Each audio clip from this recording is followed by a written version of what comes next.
Hello and welcome to this episode of Trash to Track. Now in this episode I'm going to be taking another look at this Sir Dinadan loco, which was my dad's, which featured in an episode a couple of years ago when I upgraded the XO4 or XO3 motor to one of those modern replacements. And as you can see here, it was a lovely runner. I digitally chipped it. I'll leave a link to the original video in the comments, but it was actually, you can see it was a really nice runner. So you might be thinking, well, why on earth are you redoing it? Well, the problem is, it runs fine on my layout and in the garden because I use code 100 track, but my dad uses code 75 fine scale, and these wheels and flanges are simply too big, and it ran along the chairs and just didn't run on his layout. So it's been sat in its box since I did that video, basically two years ago, maybe, if not more. And it's been bugging me, so I've had a look and see if I can upgrade it. Now I could upgrade the wheels, change all the wheels over. And I did look at replacement wheels, but the replacement wheels are £10 each. So that's £60 for the driving wheels.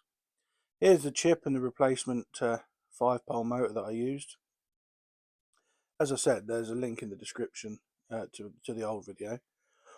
But anyway, I looked at it, and replacing all the wheels separately and then quartering them and all the rest of it was going to cost a hell of a lot of money. And then I was in Trains for You, and they had an N15 in there, a modern one. So I bought the chassis off it because if they have trains in there that are non-sellers for a long while, they strip them down and sell the bits on eBay. So I bought the chassis, and I'm going to do a project and see if I can fit this new chassis with fine scale wheels, the new motor, etc., onto my dad's body shell and reactivate Sir Dinadan to running order. Now, people might say, well, just buy a new one and repaint it. Well, that's not the point, is it? This is, if I did that, it wouldn't be the one my dad had as a kid. And I like to do what they call modelling. I don't just like to do off the shelf all the time. Now, looking at this initially, I was just pointing out that I'm going to have to cut this down because it's too wide for the older Hornby body. But I think it may be doable. So let's crack on with the project. Now, the first thing I'm going to do is I'm going to snip this clip off off the back. Just going to pull those wires because I'm not going to use any interface in the tender. So I'm just going to snip that off, leave enough wire on it, and then I can keep that as spares. I can solder that up again if I need to. So I've got a spare clip. But the DCC gubbins, etc., is all going to be in the loco part. All 6 driving wheels pick up power, so it's got the same wheelbase, if not longer, than like a Ginty tank. The drive shaft sits in that flywheel. So yeah, I was saying that the wheelbase is long enough. I'm not worried about pickup issues or anything like that. So it should be okay. So I'm stripping it down. I've removed the motor and I'm removing the motor cradle. Now what I should have done at this point was noted that the motor cradle goes in one way.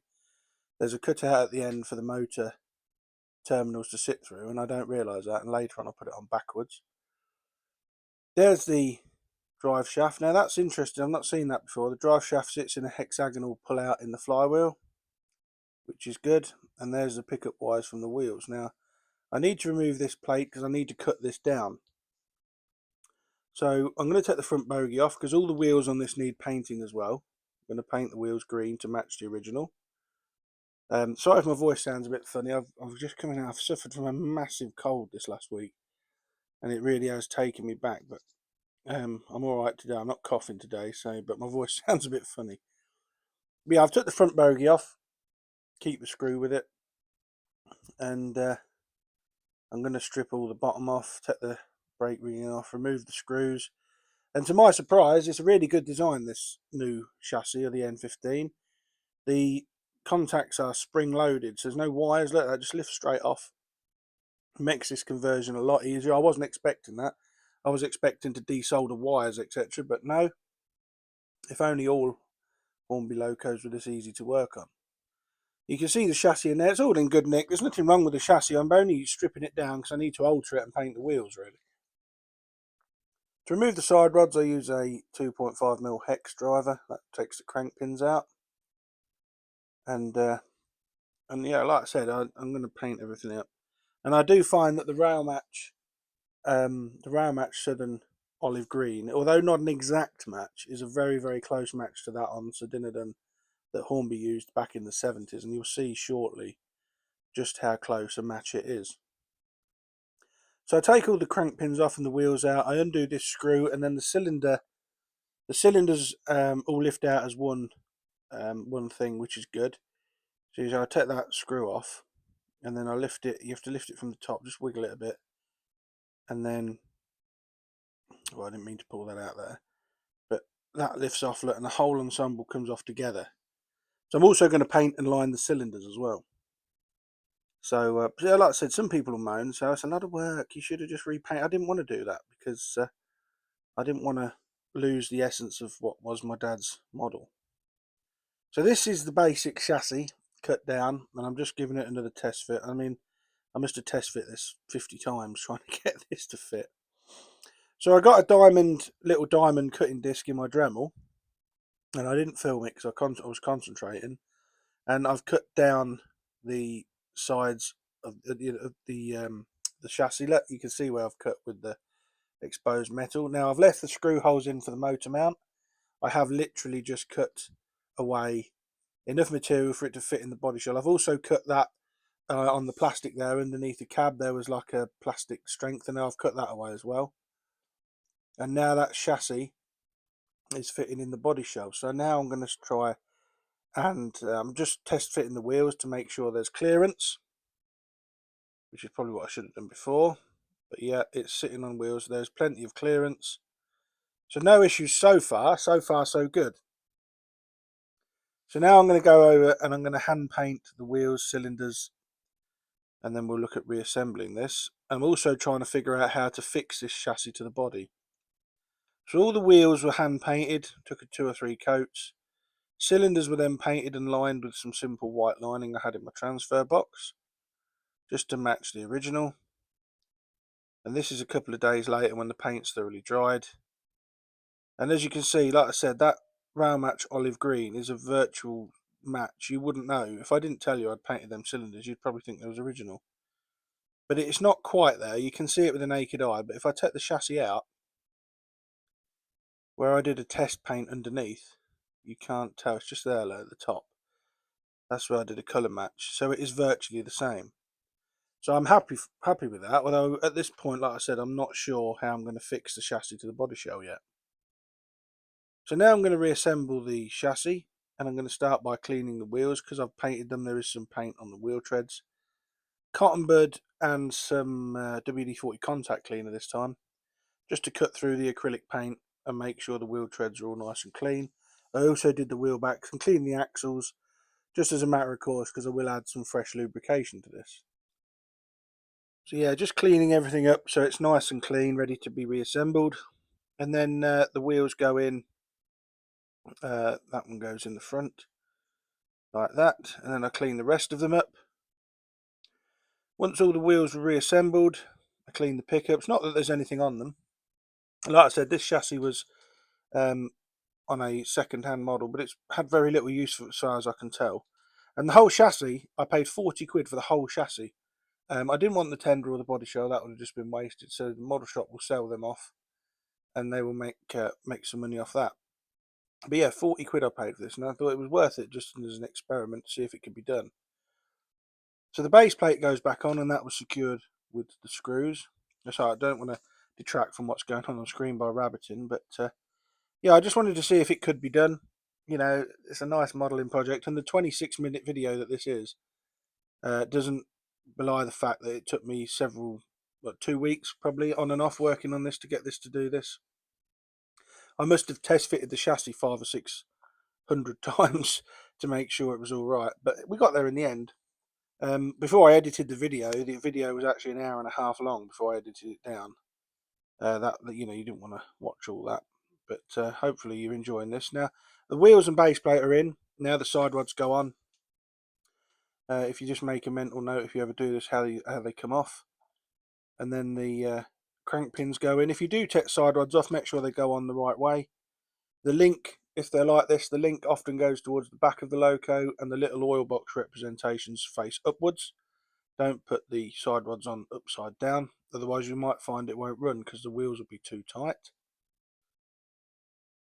So the crank pins were tightened up, the spacer piece was put on the middle crank, then the piston rod was put on, and then the linkages were put on. The linkages sit in a rectangular cutout, so you can't get them wrong.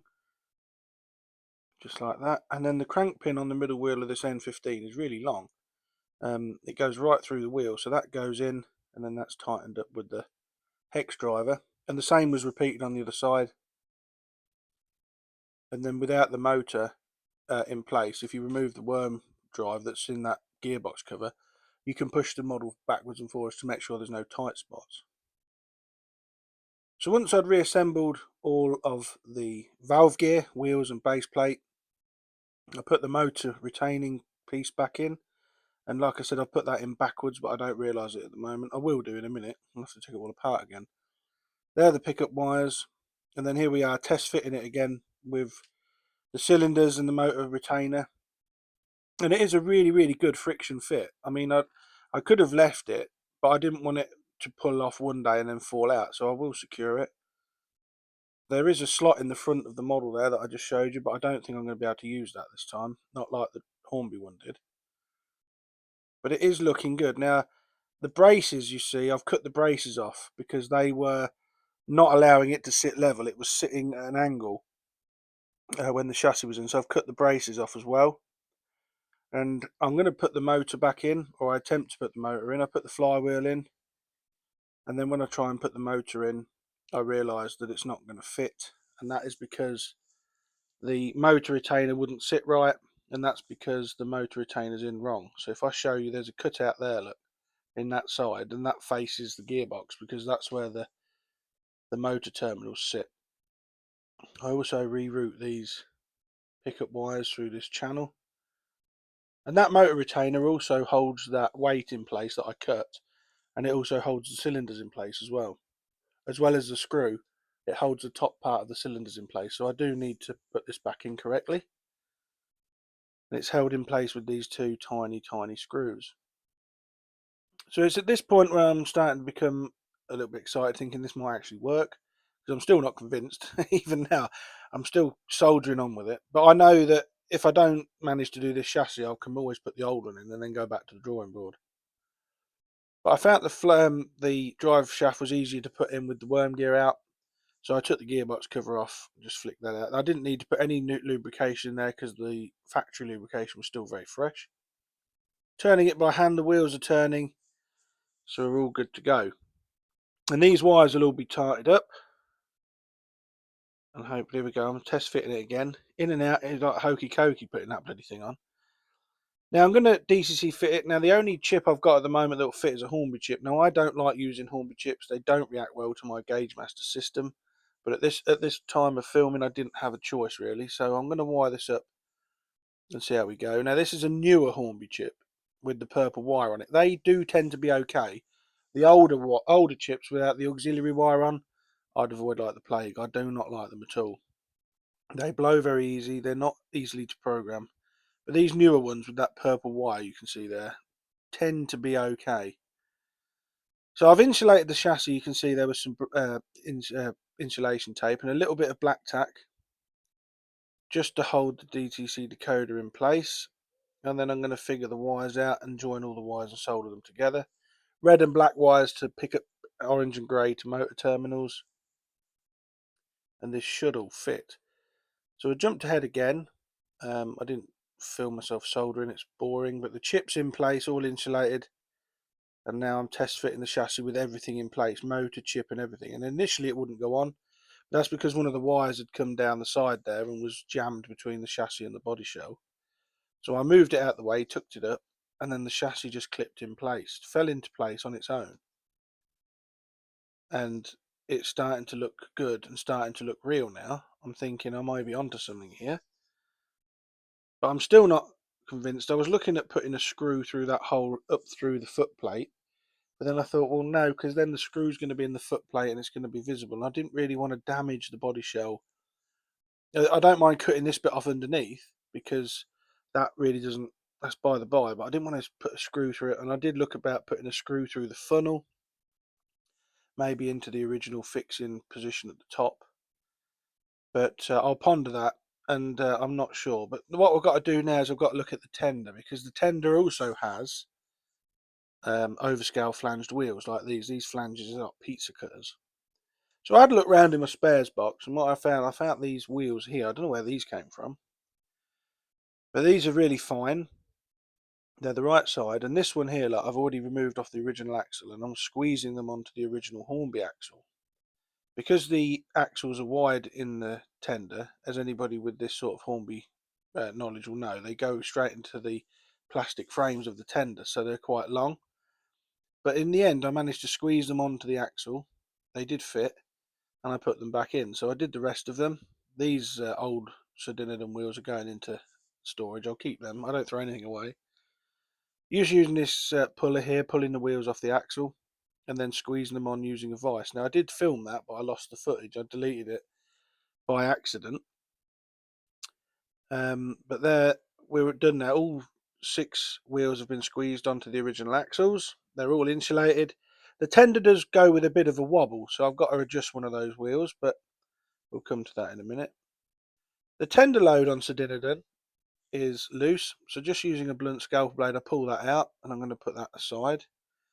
I'm also going to change the coupling, get rid of this large metal Hornby coupling off the back here, and I'm going to replace it with one of these Bachmann NEM style couplings that will just screw into place. It was a little bit tight with the holes, but as you'll see, when I screw it down, it pushes into place, and now it's got modern couplings for its modern chassis.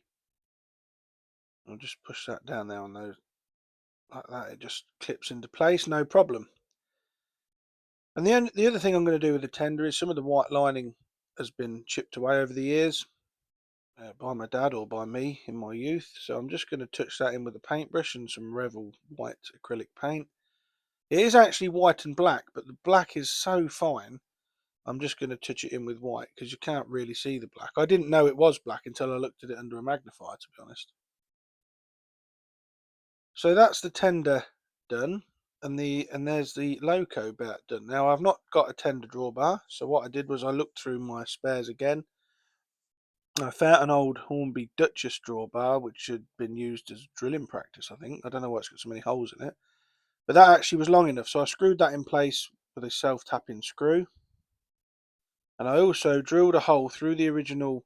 I marked the chassis through the original body shell, drilled a hole into the new chassis and tapped it with a 1.8mm drill bit, and then tapped it for a 2mm screw. And now I've screwed the body shell in using the original screw hole. The front is friction, but I shook it like that. That's not going anywhere. That's in for life, that is. And then the tender connects, and that's Sir Dinadan fully rebuilt with a brand new modern 21st century chassis. But I wasn't going to put that horrible old plastic coal load in, so I got my coal tub. I've had this years, this coal tub. I crushed about 3 lumps up about 15 years ago, and I'm still using it. And I'm going to fill the tender with real coal.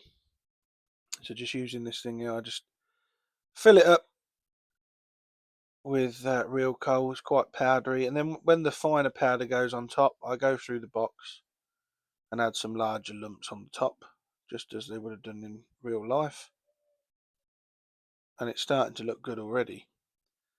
And then just a little bit, just to top it up to, I mean, some people might say it's too much, but to my taste it was alright. I don't know what that pirate's doing in that. That pirate's been in there for years. I don't know who put it in there, but he's part of the furniture. I don't take him out.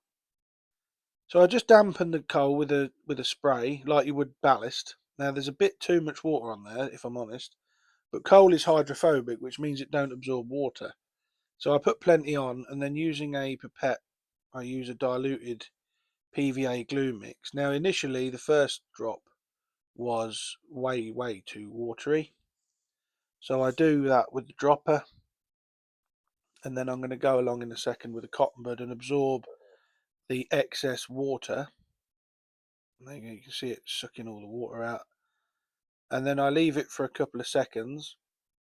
Well, I say a couple of seconds, probably a minute or two, to let that PVA start to sink in, and then I'll put a couple more layers of PVA on. Because it's quite a deep tender one, I want the coal to be fastened, so I'm just adding some more glue. You can see now that the initial water's gone, the glue is soaking through rather nicely.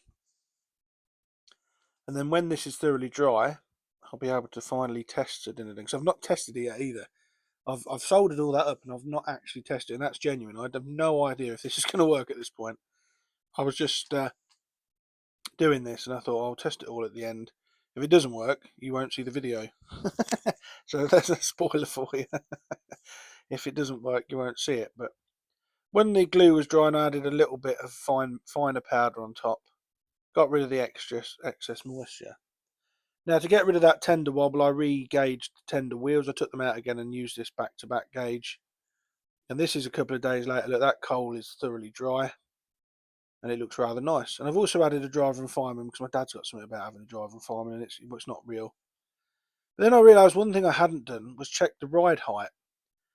And I thought, oh no, maybe it's too high. So I put this Bachmann tank on, and look at that. The ride height is absolutely spot on. And I can't tell you how pleased I was, because that's one thing I didn't check, was the ride height. It could have been too high for all I knew, but it's actually worked out really, really well. And here's the spare chassis and wheels. I'll keep that aside. Who knows, maybe one day I'll need it if I have to back convert it, but I doubt I will. But like I say, I don't throw anything away. And then initial testing, and look at that. I can't believe it. It's running, brand new chassis, my dad's childhood toy, and mine. I ran this when I was a kid, back in service and able to run on my dad's layout now, because like I said, my dad's code 75. And in this light, you can just see the discrepancy in the colour between the Rail Match Olive and the Hornby one. But overall, I am really, really pleased with this project. I set out not knowing if I could do it, and I did actually say to the guy at the model shop I might bring that chassis back, because I don't think I'll be able to do it, but I'm glad I persisted. And here we have Sir Dinadan Part 2 with its crew in there, because Dad requests a crew. But I think it looks really good, and for a model of this age, it still stands up really well, I think. So, was it worth it? Definitely. Was it worth the 40 quid for the chassis and the few days it took? Yeah, definitely, because now it's running even better than it was before. Dad's able to run it on his railway, which is even better. And then a model that he's had for over 50 years is now back in his possession and able to run. So I hope you'll agree it's been a good project. Thank you so much for watching Trash to Track again. I look forward to any comments. I read them all and reply to as many as I can. So until the next video, thank you so much for watching again. Please like, share and subscribe, and I'll see you again soon. Bye for now.